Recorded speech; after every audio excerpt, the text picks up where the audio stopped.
Bismillahirrahmanirrahim. Tuh, bagaimana hukum buka tutup cadar? Emang pengaspalan jalan?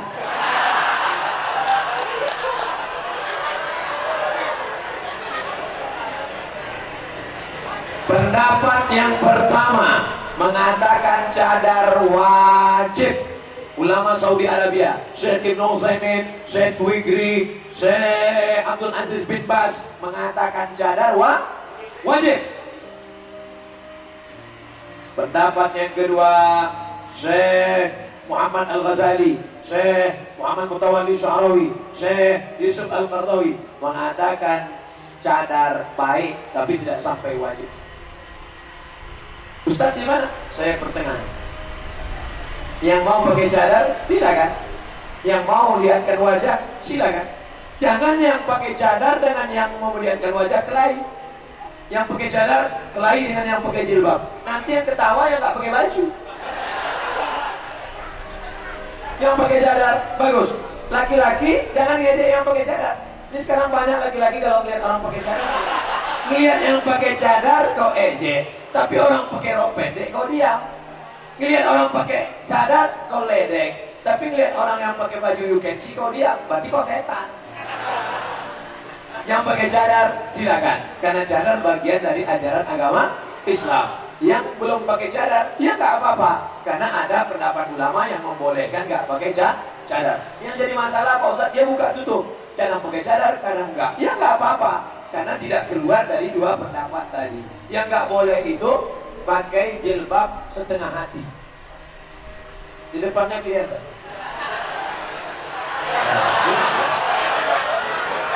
Tutup semua. Tapi diunis, alhamdulillah, diunis dari ujung ke ujung semua jilbabnya. Ada yang kayak gitu.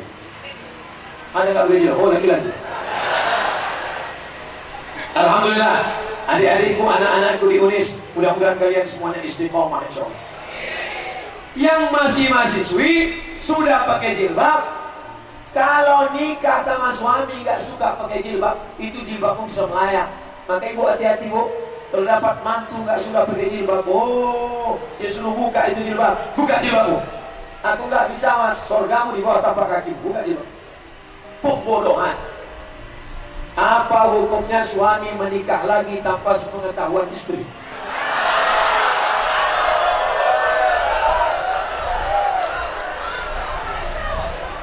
Saya ceramah di Banten, nikah sama orang Banten. Ada walinya, ada saksinya, ada maharnya, ada ijabnya, ada qabulnya. Nikahnya sah. Habis dari sini, saya ceramah lagi ke Bengkulu besok. Hari Senin Bengkulu. Di Bengkulu saya kawin lagi. Ada walinya, ada saksinya, ada ijabnya, ada qabulnya, ada maharnya. Nikahnya sah. Habis itu saya pergi ke Aceh, kawin lagi saya di Aceh. Ada walinya, ada saksinya, ada maharnya, ada ijabnya, ada qabulnya, nikahnya sah. Berapa sudah istri saya? 4 lah, di Riau 1. Emang saya belum nikah? Selama 4 maka boleh menurut hukum fikih. Tapi menurut hukum Republik Indonesia tidak boleh menikah sebelum ada surat izin dari istri tepuk tangan. Emang enak. Cara ngurusnya ini saya kasih tahu.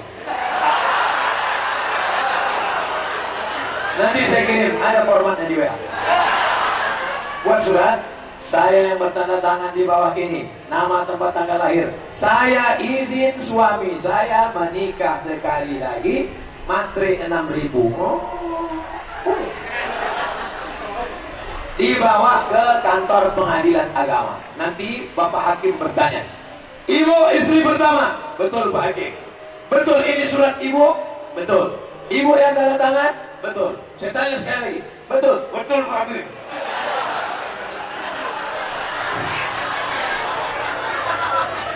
Jadi prosesnya panjang, bukan semudah yang kau bayangkan saudara. Kalau mudah udah lama aku buat. Bercanda, ibu terlalu serius. Saya sedang menjelaskan kepada laki-laki ini, Bu, yang sudah punya niat banyak ini. Menjelaskan kepada mereka semua, jangan mudah saja. Mesti ada surat izin dari kalian. Udah, tenang hatinya, sudah tenang? Tenang. Makanya sebelum tidur malam, yakinkan di dekat tempat tidur itu tidak ada pena. Belum tidur jangan ada pena. Kita khawatir pas buat tidur nanti ditantang.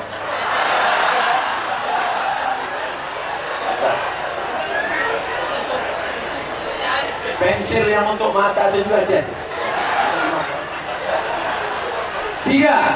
Ada yang berpikir untuk apa sekolah tinggi bagi perempuan jika ujung-ujungnya ke dapur. Bagaimana tanggapan Pak Ustadz? Ini orang layaknya hidup sebelum zaman Syekh Yusuf.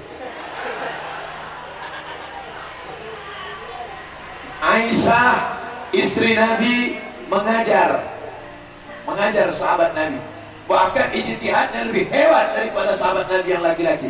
Maka perempuan bisa berkarir dan berkarya. Saya kuliah di Maroko, dosen saya di Darul Hadis namanya Dr. Faridah Zamrou. Dr. Faridah Zamrou, perempuan. Ahli tafsir di Mesir namanya Profesor Dr. Aisyah binti Abdurrahman, Aisyah binti Syati. Dosen perempuan, pakar tafsir. Jadi perempuan terus berkarya. Perempuan boleh bekerja, boleh beraktivitas, boleh menjadi wanita karir dalam kurung syarat dan ketentuan. Pertama, harus ada izin suami. Tadi kan dia minta izin kan? Sekarang kalian minta izin.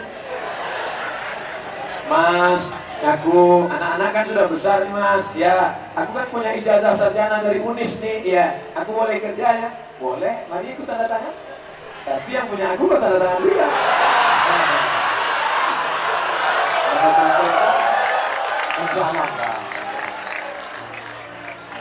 Pertama, harus ada izin dari suami. Yang kedua, jangan campur aduk laki-laki dengan perempuan. Jadi kalau ibu PNS, ASN, BUMN, di kantor itu jangan cuma berdua. Nanti kalau sudah berdua curhat, gimana sih suamimu? Suamiku itu, istri kamu? Istriku, aku nyesal nikah sama dia. Akhirnya makan siang bersama. Setelah makan siang bersama, no free lunch. Tak ada makan siang yang gratis. Terjadilah apa yang terjadi. Na'udzubillah. 3. Jangan bersolek-solek jahiliyah. Lipstick wage. Tepung terigu. Ada perempuan kita lihat wajahnya ingat tepung terigu. Pakai bedak tebal. Sampai di tempat acara kipas angin mati. Meleleh. Tadi di rumahnya udah dicukur duluan. Kawan dan pun balik. Gimana jangan kan kita pergi iya. Wah ini hilang. Untung ada spidol weapon. Alhamdulillah. Sampai di tempat acara panas luntur. Panas ya? Iya panas. Oh sehat-sehat. Kenapa sejak ini orang senyum aja ya? Senyum. Rupanya dia. Orang senyum kita senyum, yang disenyumkan orang tidak. Na'udzubillah. Pertama, izin suami. Yang kedua, tidak berdua-dua dengan yang tidak mahram. Yang ketiga, tidak bersolek jahiliyah. Yang keempat, menutup aurat. Yang kelima, tidak bersuara mendesak-desak. Makanya bagi yang kerja-kerja di kantor, jangan besar. Gimana mau laporan saya? Besar. Gimana kabar saya? Besok siap. Gimana? Besok. Apa tanya? Harus tegar. Assalamualaikum. Waalaikumsalam. Di mana? Banten. Di mana nih? Unis.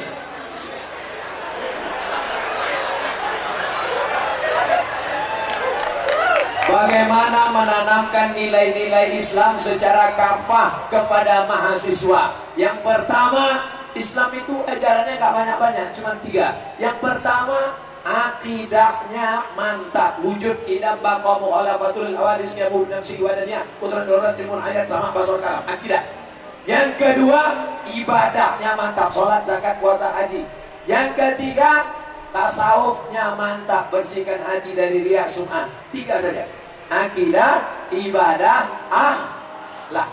Akidah, tanamkan. Saya yakin itu sudah ditanamkan sejak lama di UNIS. Akidah, ibadah, akhlak. Masuk ke dalam program ekstrakurikuler. Benarkah bila kita berdoa untuk orang yang non-muslim maka doanya tidak sampai? Siapa bilang tidak sampai? Apa doa Nabi kepada non-muslim ketika dilempar kakinya sampai berdarah? Allahumma hdi qaumi fa innahum la ya'lamun. Berikanlah saudaraku yang non-muslim ini hidayah ya Allah. Mudah-mudahan mereka mendapat hidayah. Boleh atau tak boleh? Boleh. Tetanggaku yang belum dapat hidayah, beri dia hidayah ya Allah. Doa untuk saudara kita non-muslim, berikan mereka hidayah ya Allah. Mudah-mudahan mereka bersyahadat sebelum mati, asyhadu an la ilaha illallah. Dua, bagaimana cara berbakti kepada orang tua yang sudah meninggal dan berlainan akidah? Yang sudah meninggal tak bisa kau doakan, ya Allah ampunkan dia, Allah maghfirlah warhamhu wa'afihi, tak bisa, tak sampai. Kenapa? Karena providernya beda. Kita pakai Telkomsel, dia pakai XL. Tak sampai, roaming. Sudah azan. Oleh sebab itu maka serahkan dia kepada Allah. Ini hambamu ya Allah, kuserahkan dia kepada Engkau ya Allah. Pertanyaan terakhir, bagaimana cara berbakti kepada orang tua? Maka engkau doakan kepada Allah, kau serahkan ya Allah, ini hambamu, kuserahkan dia kepada Engkau ya Allah. Begitulah caranya bagi kalian yang mu'alaf masuk Islam, orang tuanya masih non-muslim. Ala hazihin niya al-Fatihah. A'udzubillahi minasyaitonir rajim. Bismillahirrahmanirrahim. Alhamdulillahi rabbil alamin. Arrahmanir rahim. Maliki yaumiddin. Iyyaka na'budu wa iyyaka nasta'in. Ihdinas siratal mustaqim. Shiratal ladzina an'amta 'alaihim ghairil maghdubi 'alaihim waladdallin. Amin. Allahumma inna nas'aluka salamatan fid din. Selamatkan akidah anak-anak Unis ya Allah. Wa afiatan fil jasad. Sehatkan badan mereka, selamat dari narkoba dan zina ya Allah. Wa ziyadatan fil ilmi, tambahkan ilmu mereka ya Allah.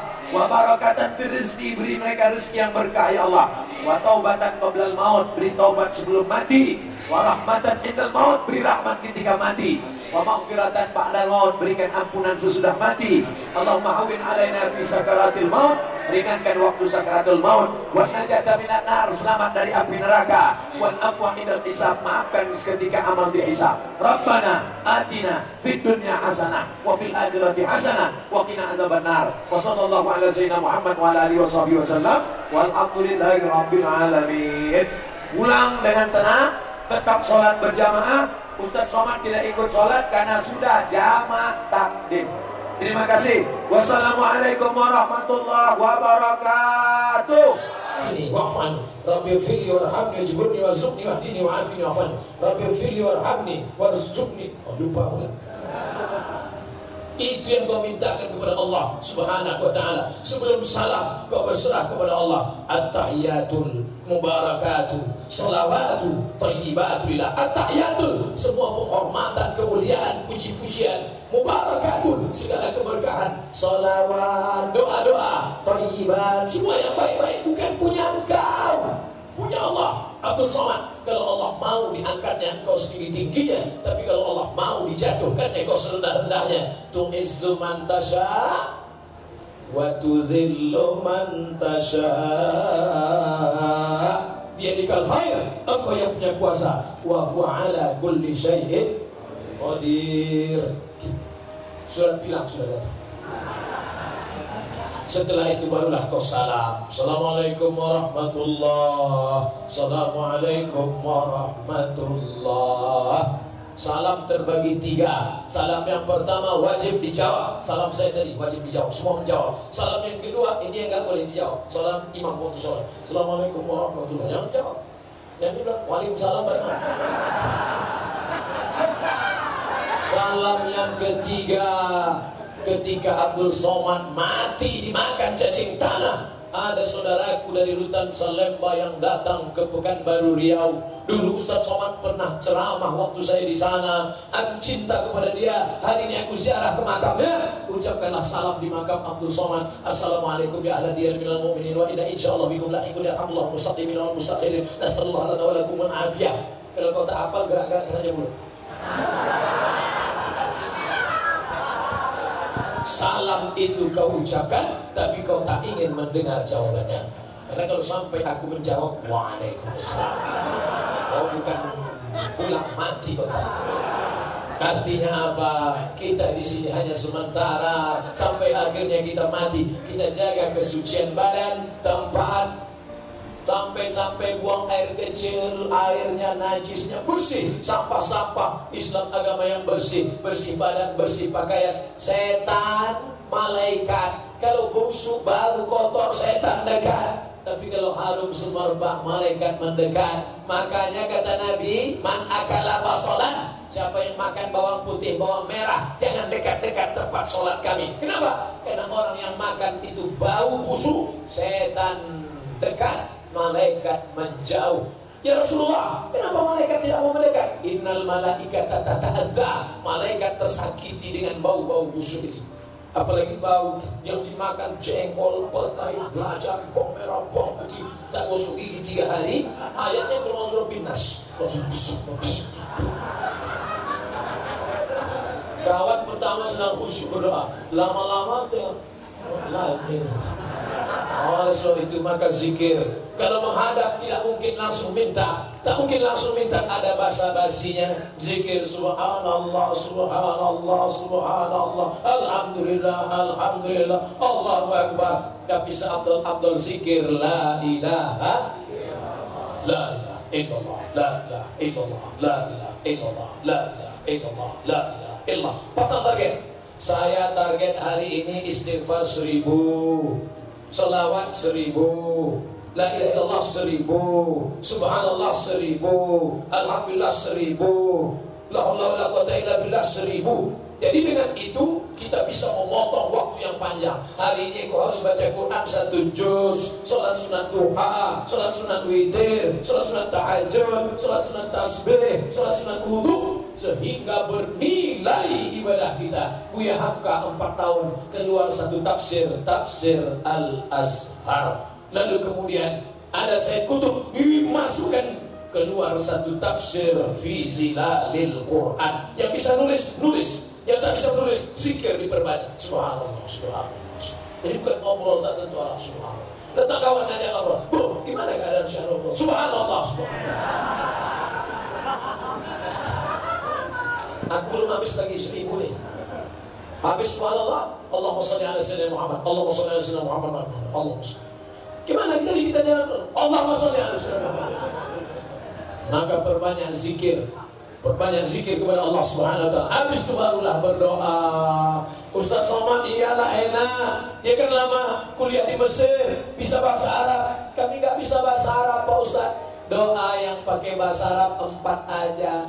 Alhamdulillah. Wassalatu wassalamu ala Rasulillah. A'udzubillah, bismillah. A'udzubillahiminasyaitonirrajim. Bismillahirrahmanirrahim. Alhamdulillahirabbil alamin. Wassalatu wassalam. A'udzubillah, bismillah, alhamdulillah, salawat. Sisanya pakai bahasa kita. Ya Allah, selamatkan anakku, selamatkan istriku, selamat saudaraku. Anakku sedang sekolah di luar, ya Allah. Jangan sampai dia pas ngambil duit di ATM tiba-tiba datang orang kayak hipnotis menepuk bahunya, tatap mataku. Jangan sampai istriku dipelin orang. Jangan sampai saudaraku dianiaya orang. Jangan sampai dijauhkan negeri dari malapetaka bencana musibah. Ustaz, saya kalau doa bahasa Indonesia kurang khusyuk, Pak Ustaz. Kamu orang apa? Saya orang Jawa. Aduh, apa bahasa Jawa? Iki gue senang-senang dia pucuk orang Jawa. Gue senang gedung etan dia. Aku bukan orang Jawa, Pak Ustaz. Saya orang Minangkabau, orang Padang, Pak Ustaz. Aduh, apa bahasa Minang? Iko banyak banget mintakan dan pertama kali balik kini ke luar Minangkabau pacaran. Minta kepada Allah SWT. Allah Maha tahu. Ini ada yang sombong gak mau berdoa. Sholat pun gak mau, doa pun gak mau. Ente kenapa gak doa? Ngapain doa? Yang namanya belum dikabulkan. Orang yang mau berdoa itu sombong, merendahkan diri, meminta kepada Allah. Doa itu disebutkan. Itu apa disebutkan? Allah kan Maha tahu. Dia tahu apa yang kita. Kita berdoa bukan untuk Allah. Allah Maha tahu, tapi untuk meyakinkan diri kita. Ini ada yang berdoa mulutnya diam ya. Ente minta apa tadi? Ya Allah, sebenarnya mana yang ku minta kepada, tapi rasanya tak perlu disebutkan satu persatu, karena aku yakin kau tahu yang ku mau. Sebutkan. Tapi kalau menyebutkannya jangan terlalu detail. Ini ada yang menyebutkan terlalu detail. Ya Allah, aku mau jual tanah 25 meter kali 30. Sebelah kanan dekat dari perumahan Perda, sebelah kiri jangan. Aku masih nunggu. Minta kepada Allah, bangun di tengah malam. Yang menenangkan hati bukan pil anjing gila. Yang menenangkan jiwa bukan narkoba, yang menenangkan jiwa bukan khamar. Dia penyakit, begitu dosisnya habis, jiwa akan kacau. Ala bidzikrillah, suci, bersih, sholat, zikir, baca Quran, tatma'innul qulub, hati akan menjadi tenang. Oleh sebab itu maka tenangkan jiwa kita dengan mengikut generasi bangsa yang Qurani menuju pribadi sukses berkarakter. Karakter itu apa? Berakhlakul karim. Kenapa Ibu Dirjen tidak mau berdiri di depan? Padahal beliau yang paling tinggi jabatannya, membawahi 600 lapas seluruh Indonesia. Kenapa tidak mau berdiri di depan? Beliau tidak mau membelakangi wakil gubernur, membelakangi ustadz. Maka beliau berdiri pun dia tidak mau. Kenapa? Tidak mau lebih tinggi. Bahkan tadi ketika mau makan tadi, datang staf nanya saya, Ustadz Somad, di meja ini boleh perempuan atau harus laki-laki semua? Kata saya, perempuan gak apa-apa, asal jangan bencong. Bayangkan, nanya dulu, boleh gak perempuan? Apa salahnya?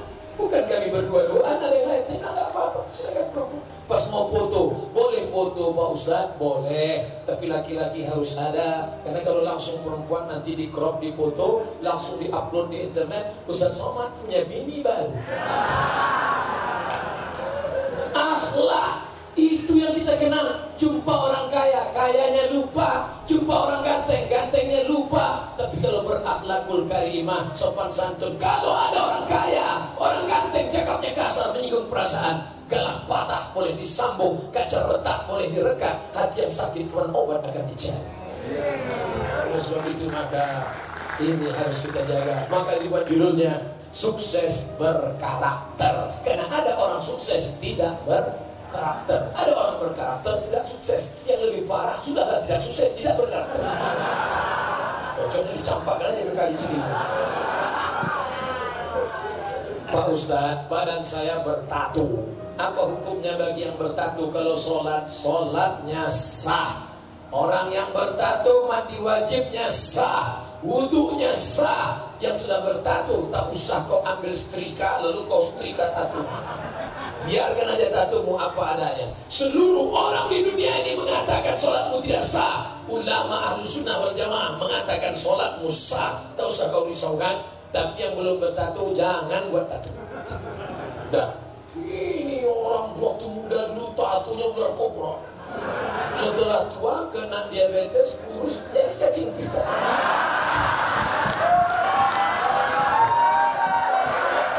Dulu waktu masih tegak berotot, gambar burung Garuda mau menangkap ular di tengah laut, gambar burung menyambar. Begitu kurus keriput, burung puyuh mendukung.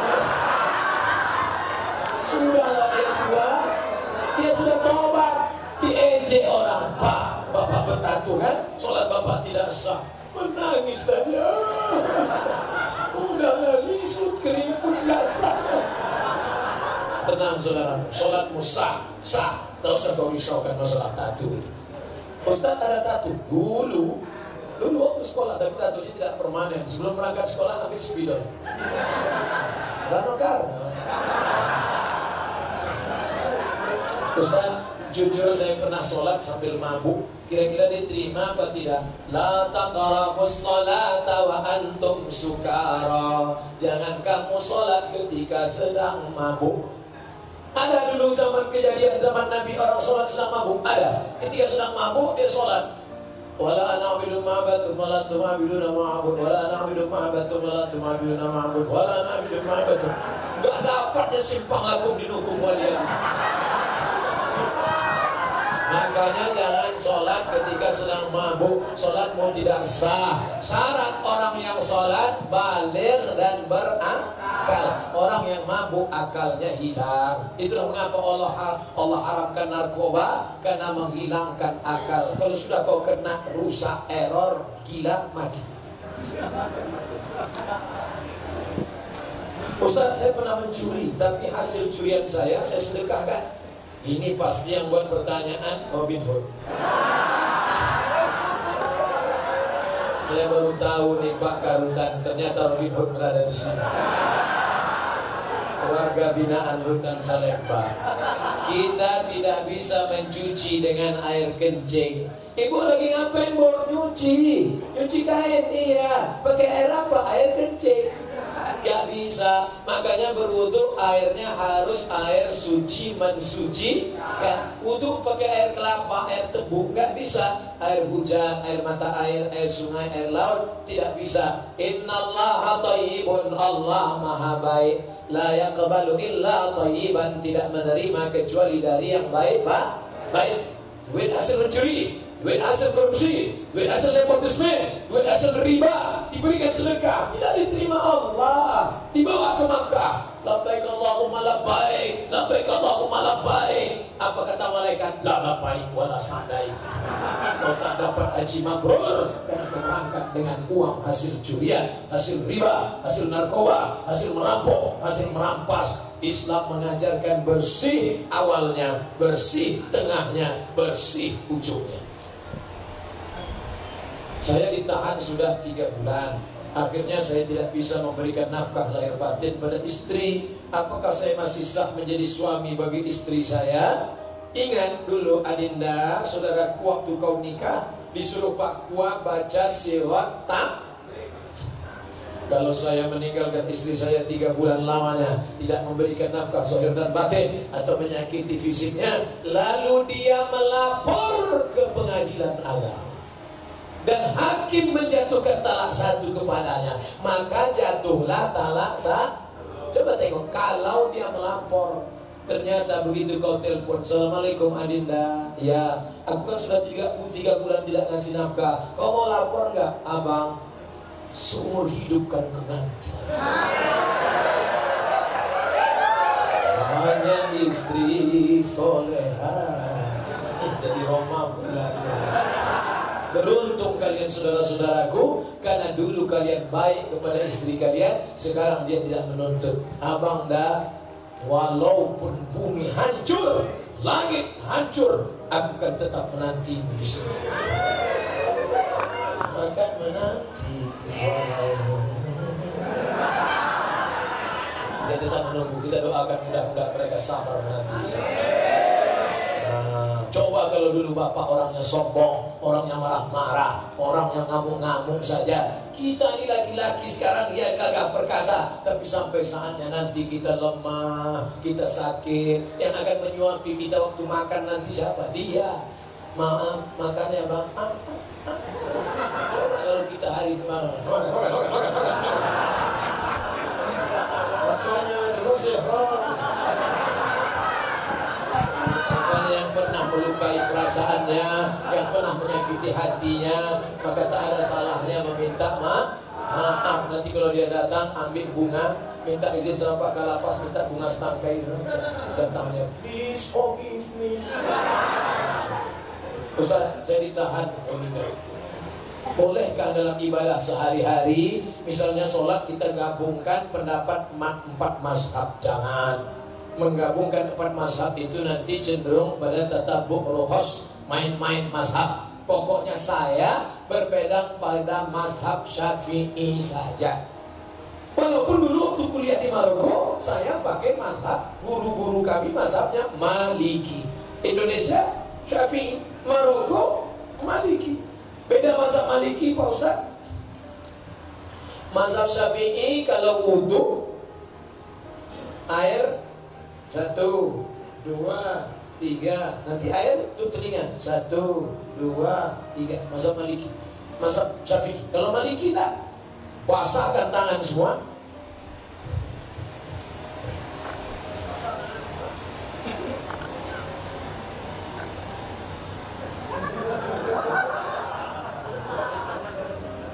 Mazhab Maliki mengusap kepala langsung dengan telinga 1 kali usap. Dan ketika bersentuhan kulit, mazhab Syafi'i batal. Selesai wudu, saya salaman dengan ibu. Kabar ibu, kena ujung, batal. Kalau Maliki enggak. Kalau bersyahwat, batal. Kalau enggak bersyahwat, enggak batal. Pas ada acara nikah, selamat ya, barakallahu lakum, kena ujung. Habis itu dia sholat, Allahu Akbar. Loh, ente kok enggak wudu? Enggak batal. Aku kan enggak ada syahwat. jelek gak usah. Tapi saya tidak main-main mazhab. Walaupun saya tahu mazhab Maliki, saya tetap istiqomah pakai mazhab Syafi'i, karena cenderung nanti khawatir main-main mazhab. Bismillah mazhab Syafi'i jahar. Bismillahirrahmanirrahim.